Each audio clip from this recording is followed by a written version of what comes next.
di sana lebih dihargai gitu. Kayak saya lah. Saya aja kemarin makan di restoran Itali, saya kaget. Saya budaya langsung ngomong, kamu yang tanding kemarin kan gitu. Langsung dibuatin makanan kita gitu, langsung selamat datang gitu. Jadi ini baru setiap kita nongkrong itu di restoran mau di bar gitu, itu TV-nya banyak. Nyariin olahraga semua, ada yang di sini bola, ada bisbol, ada tinju, ada jadi itu salah satu mendukung olahraga yang ada di sana. Bagaimana katakanlah masa tuanya para atlet yang ada di UFC ini? Ada pernah melihat bagaimana ini? Kalau atlet UFC itu yang saya lihat itu ya semua sejahtera sih. Sejahtera ya? Sejahtera karena bayarannya UFC aja kan udah memang kalau udah berapa kali main kita udah masuk topnya aja, top 10 besar aja udah memang hitungannya udah miliar kan sekali fight.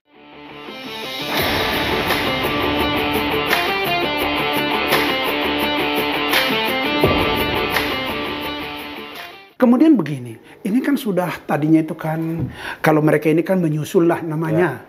Sebelumnya kan JK sudah di sana. Ini sekarang sudah ada kontrak kerja sudah dimulai begitu ya. Oke, kira-kira kalau jenjang selanjutnya daripada ini atlet MMA ini di UFC nanti kira-kira bagaimana? Kalau saya sendiri pasti jenjangnya udah memang menunggu jadwal aja. Gitu ya. Pertandingan ketika ada ditawarin untuk fight di bulan ini udah manajer saya yang menentukan. Oh ya, begitu. Itu Graham Boy yang tinggal di Amerika. Oke. Tapi sebentar dulu, kalau kita menonton di TV ataupun di YouTube itu ya, begitu banyak pemain-pemain UFC ini. Apakah ini punya kelas-kelas atau bagaimana ini?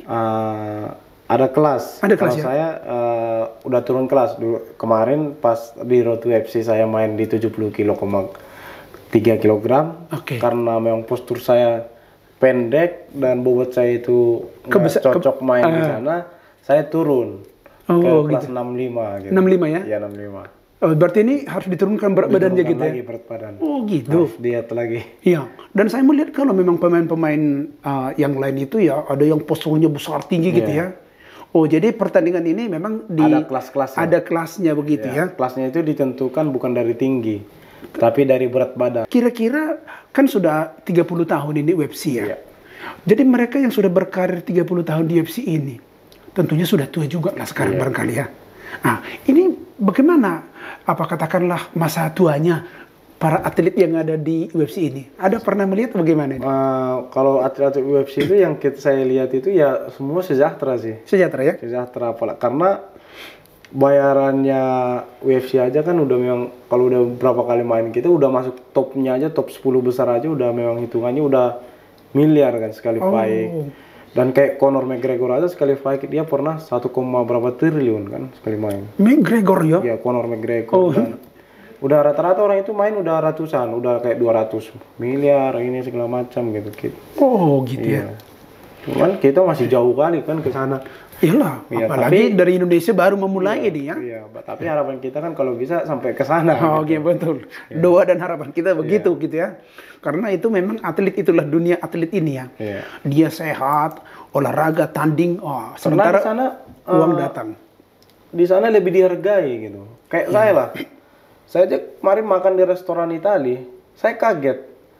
Saya budaya langsung ngomong, kamu yang tanding kemarin kan gitu. Langsung dibuatin makanan kita gitu, langsung selamat datang gitu. Jadi ini baru makan kemarin di restoran Thailand, minumannya langsung digratisin. Oh gitu ya? Iya, baru jadi sangat atlet itu di sana sangat dihargai. Iya gitu, betul kan? ya.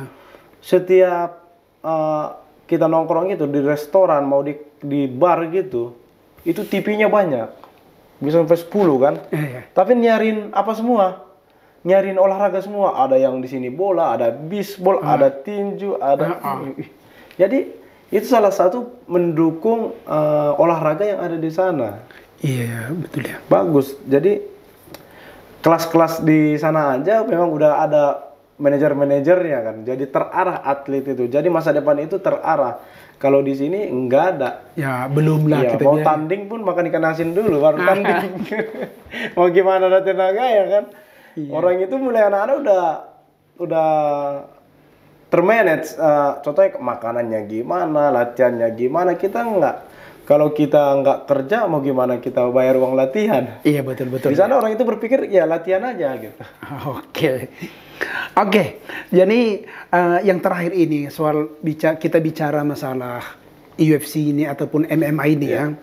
Ini begitu banyak sekarang memang diminati oleh dunia begitu ya. Kira-kira kalau melihat kondisi yang ada di bangsa kita ini, apakah ini ke depan akan banyak peminat daripada UFC ini nanti, atau kira-kira melihat situasi yang ada sekarang bagaimana kira-kira Kalau analisanya? situasi di sekarang ini, pencinta MMA di Indonesia ini sangat pesat. Iya, Udah bisa dibilang di setiap daerah itu udah tahu MMA. iya, Udah tahu MMA, dan banyak yang nggak tahu MMA itu bisa mengubah hidup orang gitu. iya. Dalam arti ya mengubah. Contohnya dulunya si Malun nggak dikenal, karena saya tanding ini makin dikenal, dan ekonomi pun bisa mengubah, dan harga diri keluarga bisa mengubah semua, dan gimana nanti bisa pemerintah campur tangan untuk atlet-atlet ini gimana gitu, bisa menaikkan pariwisata juga, apa semua kan bisa memperkenalkan daerah itu semua. Oh, ya. Jadi banyak sebenarnya manfaatnya ini. Satu lagi, dulu kan waktu menjadi awal-awal masuk ke MMA ini kan dulu di Batam, di Batam ya. Iya, di Batam. Apakah sekarang masih ada hubungan dengan pelatih di sana atau memang sudah selesai atau bagaimana? Hubungan pasti ada, masih ada. Namanya kita itu bukan kacang lupakan kulitnya. Oh, gitu ya. Tetap ada hubungan lah. Kemarin ada jumpa di Jakarta. Ini kalau ada waktu nanti ke Jakarta, ke Batam lagi jumpa bapak itu. Dan ini mau ke Bandung lagi, karena sempat di Bandung latihan kan, jumpa pelatih di Bandung. Oh gitu. Tapi kalau giliran untuk mau pertandingan di luar negeri atau di tingkat internasional, bukan mereka lagi ya? Bukan. Saya ada pelatih di Amerika, di namanya itu si Mark Fiore sama Jack. Ada pelatih saya, ada 4 di sana. Di Amerika Di ya? Amerika ya. Oh gitu ya. Oke.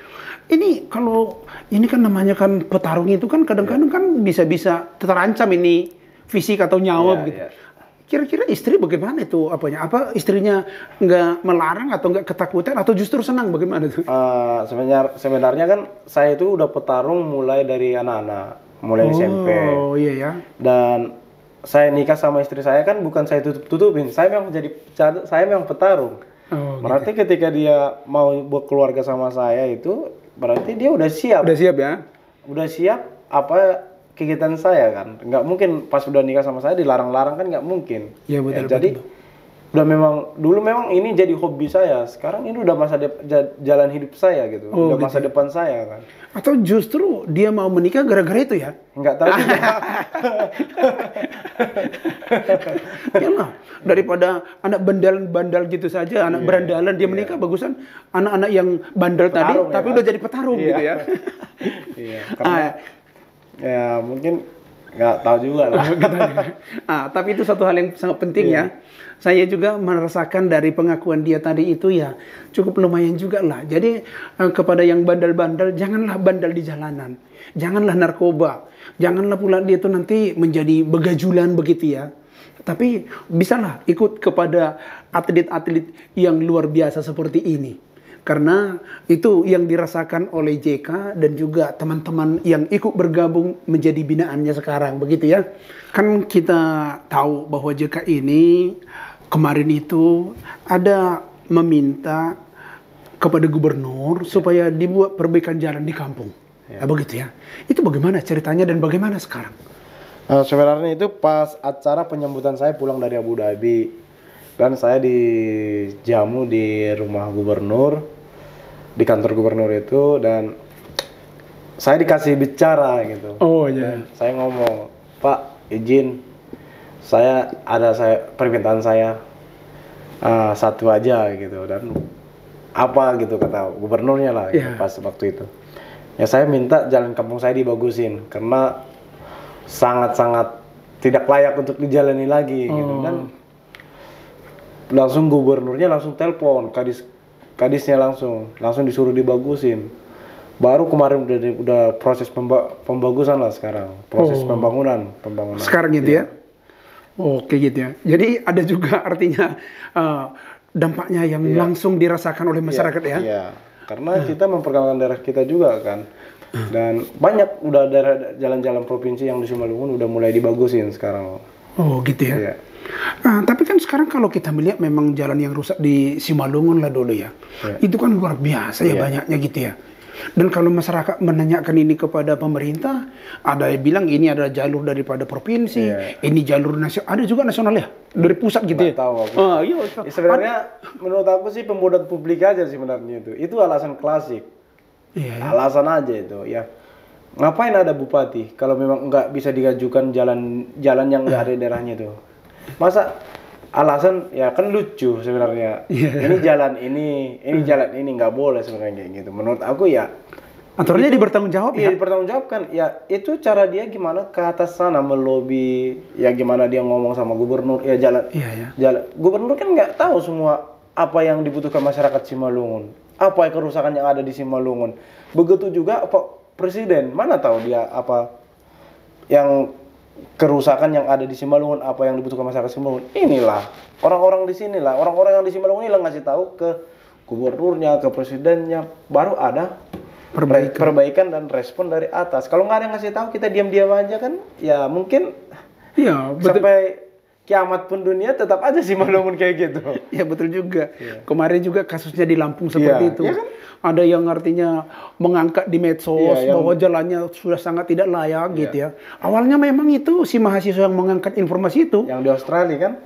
Di Lampung yang dia dari Australia. Ya, diangkatnya gitu ya. Wow, pemerintah setempat juga marah sampai orang tuanya juga karena PNS kebetulan ini di apa gitu. Sebenarnya itu nggak boleh kan menurut kamu. Karena itu real. Yang memberitahu itu si Bima ya. Iya betul. Si Bima itu membantu gubernur di sana. Iya. Dia memang bisa ngomong langsung ke media. Dia nggak pernah ngomong ke media. Pas si Bima ini ngomong ke media dan kebetulan ada orang-orangnya Pak Presiden mendengar, langsung datang ke Lampung. Ya kan? Itu sama aja udah membantu gubernur. Masa jadi musuhnya kan nggak bagus gitu. Itu masa dianggap salah ya. Iya betul. Itu jadi setelah membantu kerjanya gubernur. Iya betul. Nggak capek dia buat tulis-tulisan, membuat kirim surat ke pusat sana kan nggak capek lagi dia. Oke, jadi kalau begitu, sekarang setelah melihat kondisi yang ada di kampung kita, apa kira-kira masih ada yang mau dimintakan kepada gubernur atau kepada presiden ini? Iya pasti.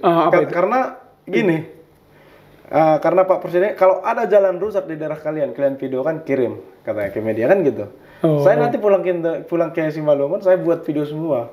Jalan di Simalungun saya videoin semua. Kasih ke presiden. Kasih, ya kita buat di media aja. Oh, di medsos ya? Di medsos saja. Dan di Simalungun itu bisa dibilang, jaringan internet itu bisa dibilang itu, yang bagusnya cuma 40%. Oh iya pula ya? Iya. Jadi masih ada daerah-daerah yang tidak terjangkau? Belum terjangkau jaringan internet, masih banyak. Masih banyak kali. Sampai nggak jaringan seluler aja nggak ada. Di kampung sendiri gimana? Iya, nggak ada. Belum ada? Ya harus manjat dulu. Jadi di Bapak Susang rupanya belum ada jaringan internet. Makanya, begitu. Harus manjat dulu. Kalau nggak ada pilawan udah biasa, karena udah tersiksa dari kampung kan. Jalan rusak, salah jalan sedikit masuk lubang jurang kan. Iya. Baru manjat cari jaringan pun udah harus manjat. Udah memang kita itu mulai lahir udah berjuang. Oh iya. Sudah jadi pejuang gitu. Sudah bertarung gitu ya. Sudah bertarung. Dan kalau pertarungan yang seperti ini hal biasa. Hal biasa karena ada lawannya. Kalau jaring ini ada siapa lawannya? Gak ada lawannya. Gak ada lawannya kan. Jadi ini masih banyak dan itu mau diangkat juga nanti ya jalan-jalan yang rusak itu. Banyak di channel YouTube saya banyak jalan-jalan rusak di Simalungun. Tapi berbeda kalau di kampung saya ada juga bedanya begini. Tapi coba nanti dilihat di kampung sendiri ya. Di kampung kami itu ada beberapa sekolah SD. Gurunya cuma 1 atau 2 gitu. Ya memang gitulah posisi di Simalungun. Gitu. Jadi ini pemerintah, baik pemerintah pusat maupun pemerintah daerah ya, itu sekolah-sekolah di Simalungun, dan saya percaya di tempat lain juga masih banyak itu. Ada beberapa sekolah gurunya cuma 1 atau 2, itu mengajar kelas 1 sampai kelas 6 loh. Di kampungnya JK juga begitu. Di kampung saya juga begitu. Ini bagaimana masa depan mau bagus gitu. Padahal kita sudah bicara masalah tambang nikel. Indonesia akan menjadi negara keempat terhebat di dunia tahun 45 begitu. Ya ini bisa jadi nggak jadi gitu loh. Kalau seandainya memang generasi muda ini nggak ada sekolahnya yang benar. Mulai sekarang. Iya. Kan? Jadi kemarin itu waktu saya pulang kampung itu ya saya lihat ya ini memprihatinkan sekali gitu. Tapi saya tunggulah JK dulu nanti yang ngomongnya apa masalah-masalah begitu ya. Iya, harus ada orang yang memberi waktu untuk mengomongkan itu kan. Iya ya. Jadi pas kayak ngomong itu kemarin juga, jadi saya jadi lawannya dari daerah-daerah sana kan. Dipikirnya saya itu sok-sok jago lah apalah, tapi itu saya ngomong itu untuk kepentingan masyarakat. Bisa aja saya minta pekerjaan sama gubernur. Iya ya. Mungkin saat itu kalau saya minta pekerjaan mungkin dikasih. Iya betul. Tapi yang merasakan itu kan saya sendiri dan keluarga saya. Tapi ketika saya minta jalan dibagusin, semua merasakan, masyarakat di sana merasakan hasil dari perjuangan saya itu juga kan gitu. Oke, jadi JK, kira-kira sekarang ini kalau kamu ini kan siap menunggu apalagi ya pertandingan-pertandingan begitu ya. Kemudian siap juga harus bolak-balik ke kampung halaman begitu ya. Jadi ini kalau kondisinya balik ke kampung halaman atau tinggalnya ini di Medan atau di Bapa Susang? Saya tinggalnya di Medan. Oh, tinggal di Medan. Alamatnya yang di Bapa tinggal saya di Bapa Susang. Oh, jadi kalau nyari JK itu carinya ke Medan di gitu Medan, ya? Oh, carinya di Medan, jangan carinya Bapa Susang. Oh, Oke, jadi kalau begitu terima kasihlah kepada JK yang sudah juga mengingatkan pemerintah setempat, juga pemerintah Indonesia untuk bisa memberikan perhatian, kepedulian yang lebih kepada masalah-masalah masyarakat yang ada di daerah begitu ya. Jadi terima kasihlah. Tapi bisa satu juga Panggi. Apa itu? Kan Panggi bangun sekolah di daerah apa ini? Bekasi. Ini Bogor. Bogor, ya betul. Bogor. Kenapa nggak bangun di Simalungun aja? Kalau yang Panggi lihat kan, Panggi lihat situasi sekolah di sana. Kenapa bangun aja swasta juga di sana biar lebih mantap generasi muda di Simalungun sana, Kampung Panggi ya. Ya. Itu saran saya sih Panggi. Betul. Karena kalau di sini kan ini memang kita lihat udah tanah di Jawa kan. Iya betul. Udah banyak orang-orang sukses dari Jawa ini, terutama Panggi kan udah punya ini di sini kan. Kenapa nggak sebagian aja dilempar ke sana kan, dibangun di sana biar lebih bisa mendidik generasi muda di sana. Iya. Dan sama kayak saya Panggi. Kalau saya bangun tempat latihan di Medan mungkin jalan, bisnis bisa jalan. Tapi saya bangun di Simalungun, saya bangun di Siantar. Karena saya lihat situasi di sana. Banyak yang berantem, ada yang narkobaan, balap liar, tawuran. Ya, betul. Makanya itu alasan saya bangun di Siantar. Oke. Saya bina lah adik-adik saya ini yang bandal-bandal ini menjadi petarung. Saya arahkan supaya bisa mengangkat keluarganya dan daerah ini gitu. Saran sih Panggi. Ya, kalau masalah itu saya juga sedang berproses menuju ke sana. Hanya saja tidak segampang seperti tadi. Kenapa? Karena ini kan SDM-nya harus yang terdidik, terlatih, yang benar-benar bagus begitu ya. Jadi memang butuh persiapan yang lebih matang. Saya juga di sana kan mengelola sebuah rumah sakit kan begitu kan. Artinya itulah bukti kepedulian kita sebenarnya kepada kampung halaman kita. Ya mudah-mudahanlah ke depan itu nanti bisa terwujud semangat kita ini ditopang oleh orang-orang. Memang kalau sekolah sama rumah sakit membutuhkan SDM yang luar biasa gitu ya. Apalagi kan kita bilang banyak orang-orang Simalungun ini udah sukses di rantauan ini kan. Dan mungkin kalau orang-orang Simalungun ini tokoh-tokoh Simalungun yang ada yang sukses-sukses ini bersatu. Mungkin nggak usah ngandalkan pemerintah aja, selesai itu. Masalah Simalungun selesai. Betul. Intinya kita bersatu aja Simalungun, bisa bersatu, saling mendukung apa-apa yang ada kebutuhan di Simalungun. Aku rasa Simalungun kok jadi orang-orang hebat semua. Ya, dan saya kira juga ini menjadi perhatian bagi semua orang dari sana ya, perantau-perantau sana yang sudah agak mapan di perantauan ini. Dan saya juga sebenarnya seperti tadi, saya sudah memulainya. Dan kita lihat nanti bagaimana perkembangan selanjutnya. Mudah-mudahan kebijakan pemerintah setempat dan juga kebijakan daripada pemerintah pusat menopang sehingga itu bisa terwujud dengan bagus nanti. Jadi nanti kita akan bertemu di kampung nanti dalam rencana itu ya. Oke Panggi, ditunggu ya Panggi. Jadi sahabatku, begitulah bincang-bincang kita dengan JK Saragi. Bagaimana kira-kira ke depan nanti dunia MMA ini di Indonesia, dan harapan-harapan dia juga kita lihat supaya pemerintah memberikan perhatian, dan selanjutnya yaitu memotivasi para generasi-generasi bawahannya supaya ikutlah, gitu ya. Karena tidak selamanya hanya melalui pendidikan seseorang itu bisa berkarir dan bisa sukses. Dari olahraga juga bisa. Dan kayaknya sekarang ini dunia MMA ini sangat membuka peluang bagi kita semua. Kiranya perbincangan ini bisa menginspirasi kita semuanya dan juga bisa membukakan hati dan pikiran pemerintah. Saya Sortaman Saragih. Salam agen perubahan, tetap semangat.